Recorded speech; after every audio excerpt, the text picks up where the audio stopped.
Hello guys, जय श्री राम सभी को। आई होप दोस्तों सभी लोग अच्छे होंगे। चलिए गाइस, आज हम लोग बात करने वाले हैं। ठीक है, बहुत सारे स्टूडेंट का एक डाउट होता है, सर सबसे बेस्ट टाइम फ्रेम कौन सा होता है, सर कितने मिनट के टाइम फ्रेम में हमें ट्रेडिंग करना चाहिए, एक्चुअली हमें पोजीशन बनाने के लिए कितने मिनट का टाइम फ्रेम यूज़ करना चाहिए, ऐसे कितना का लगाना चाहिए, टारगेट कितने का लगाना चाहिए। तो इन सब के लिए सबसे बेस्ट टाइम फ्रेम कौन सा है, देखिए आज मैं सभी को बताने वाला हूँ, सभी को क्लियर करने वाला हूँ। ठीक है, टाइम फ्रेम कौन सा यूज़ करना चाहिए, कौन सी स्ट्रेटजी के लिए कौन सा बेस्ट टाइम फ्रेम होता है, सारी चीज़ें बताने वाला हूँ। चलिए वीडियो को स्टार्ट करते हैं, आगे की तरफ बढ़ते हैं हम लोग। ठीक है, चलिए सबसे पहले आपको दिख रहा होगा मैंने गोल्ड का चार्ट ओपन किया है। गोल्ड का चार्ट ओपन किया, लगभग अभी करंटली गोल्ड प्राइस चल रहा है 3357 पे, अभी करंटली गोल्ड प्राइस चल रहा है। ध्यान रखना, सबसे मोस्ट इंपॉर्टेंट 3 कैंडल बता रहा हूँ, ठीक है, जिसको आप यूज करके अच्छा पैसा बना सकते हो मार्केट से।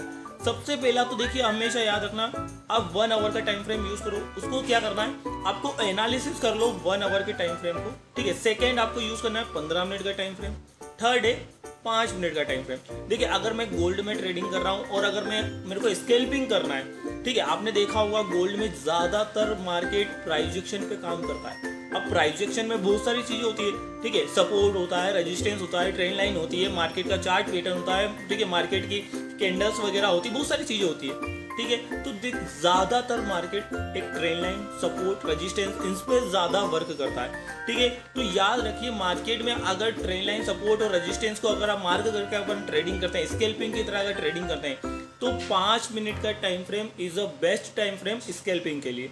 अगर मान लो मुझे टारगेट लेना है 2% का टारगेट लेना है, 3% का टारगेट लेना है, 1% रिस्क लेके मेरे को 15 मिनट का टाइम फ्रेम मुझे यूज करना पड़ेगा।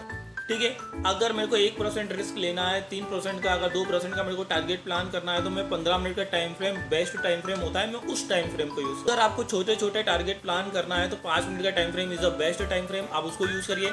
बड़े टारगेट अगर प्लान करना है, 1% का रिस्क लेना है, 2 से 3% का टारगेट प्लान करना है, तो 15 मिनट्स का time frame is the best time frame. ठीक है, 1 आवर का टाइम फ्रेम गाइस थोड़ा सा एनालिसिस करने में यूज कर लिया करो। ठीक है, जब भी अगर ट्रेडिंग कोई पोजीशन प्लान करने जा रहा हो, आपने देखा होगा बहुत सारे लोगों के साथ एक गलती होती है, वो ये होती है कि सर मैं जब भी पोजीशन बनाता हूं तो मेरे को मार्केट ट्रेप कर जाता है और मेरा एसएल लग जाता है। ठीक है, तो उसकी आपकी वजह ये होती है कि आप पर्टिकुलर किसी एक ही टाइम फ्रेम पे आप मार्केट को देख रहे हो, एनालिसिस कर रहे हो, ठीक है, और अपनी पोजीशन को प्लान करो। आप थोड़े बड़े कैंडल को भी एनालिसिस कर लिया करो एक बार पोजीशन प्लान करने से पहले। ठीक है, आप पोजीशन बना रहे हो, अच्छी बात है, अच्छी जगह आप बना रहे हो, मेहनत कर रहे हो, 1 घंटा मेहनत करो, अच्छी बात है, लेकिन एटलीस्ट थोड़े बड़े कैंडल्स को भी एक बार देख लिया करो। उससे क्या होगा, आपको थोड़ी एक्यूरेसी ज्यादा बढ़ जाएगी पोजीशन बनाने में। ठीक है, सेकेंड चीज, बड़े कैंडल को यूज करने में हमारा कोई नुकसान तो है नहीं, फायदा ये ट्रैप से हम लोग बच जाएंगे। तो सबसे बेटर एक ये है कि अगर बड़ा कैंडल अगर हम लोग यूज कर लेते हैं तो उससे क्या होगा, हमारा रिस्क थोड़ा कम हो जाएगा, हम ट्रैप होने से बच जाएंगे और प्रॉफिट, हमारे चांसेस काफी ज्यादा हो जाएंगे प्रॉफिट करने के। ठीक है, तो अगर पोजीशन प्लान कर रहे हो तो गाइस याद रखना, 5 मिनट का time frame is the best time frame scalping के लिए। 15 मिनट का टाइम फ्रेम अगर यूज करते हो तो ज्यादातर गाइस याद रखना, अगर 1% का रिस्क ले रहे हो, 2-3% का टारगेट प्लान कर रहे हो, तो आप 15 मिनट का टाइम फ्रेम यूज करो। और अगर ट्रैप से बचना है तो 1 आवर का टाइम फ्रेम एक बार एनालिसिस जरूर कर लो।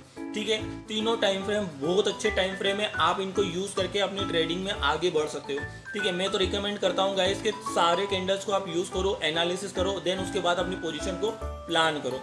ठीक है, बहुत सारे स्टूडेंट का यही प्रॉब्लम था, मेरे पास काफ़ी सारे स्टूडेंट बोलते हैं कि सर कौन सा टाइम फ्रेम बेस्ट होता है, मुझे कितने मिनट के टाइम फ्रेम में ट्रेडिंग करना चाहिए। तो मैं कहता हूँ गाइस, आप 5 गोल्ड में अगर ट्रेडिंग कर रहे हो तो 5 मिनट 15 मिनट का टाइम फ्रेम यूज़ करो। अगर बिटकॉइन में अगर ट्रेडिंग कर रहे हो तो 15 मिनट और 1 आवर का टाइम फ्रेम यूज़ करके एनालिसिस करके अच्छे से पोजीशन प्लान करो, रिजल्ट काफ़ी अच्छा मिलेगा।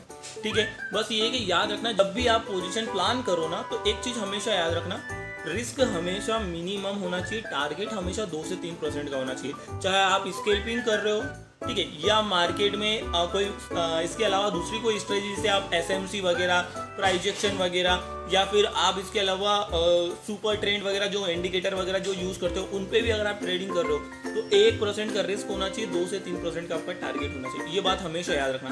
ठीक है, चलिए मिलते हैं गाइस अगली वीडियो में। थोड़ा सा ये ध्यान रखना, 15 मिनट और 5 मिनट का time is the best time frame होता है ट्रेडिंग के लिए।